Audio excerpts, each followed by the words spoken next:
and it was embarrassing. I mean, like I said, my dad was in the military for 20 years, and when I told him my last incident, he had told me he had never seen someone fuck up more than me in his entire life. Alcohol and women. That's been the root of all my evils. Everything I've done, whether I was going out in Korea, I was going out to get women, just giving alcohol to those girls to get women. I was recording that girl.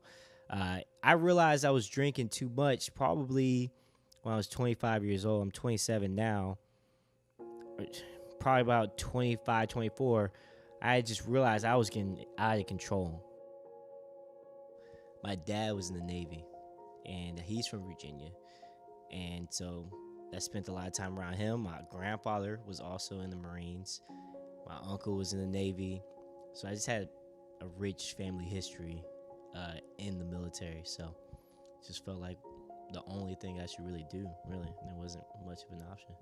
I had highs and lows. I had a lot of good things happen while I was in the military, and I had a few bad things happen.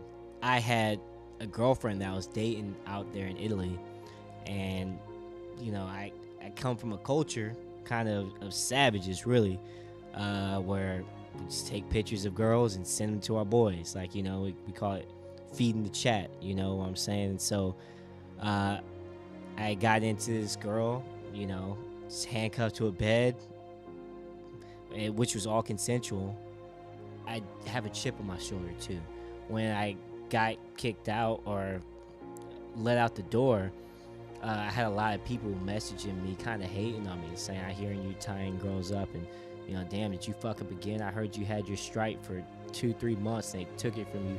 It was really embarrassing, and I have a lot of pride, and so, some of the situations, like with Korea, with Goodfellow, they were my fault, and they weren't my fault, right? But at the end of the day, I felt like I needed to hold myself accountable, because where there's smoke, there's fire.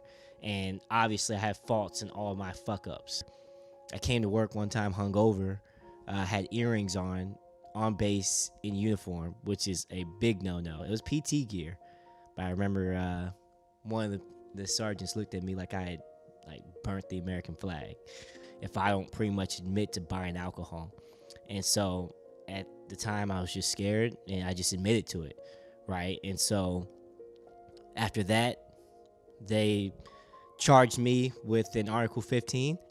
I'm not sure who he is, what he's saying, because I can't understand him. He starts grabbing me by my arm, and I kind of push him away, like, "Hey, get away from me." He's just continuously grabs me by my neck and whatnot. At this point, he's getting violent. So then I push him really hard. Other Koreans come because they see that there's a commotion, And so at this point, he's damn near strangling me. So I hit him, right? And I hit whoever else grabs me at the time. And then I'm tackled by police officers and put in handcuffs, not knowing what the hell is even going on. I mean, looking back, it's like, what was I thinking, right? Like, what was going to happen? And so I'm just really stubborn, and I feel like I know more than someone else does, and I try to do things my way, and it's just, I don't know. I guess I feel on top of the world. I mean, I don't. It's rough.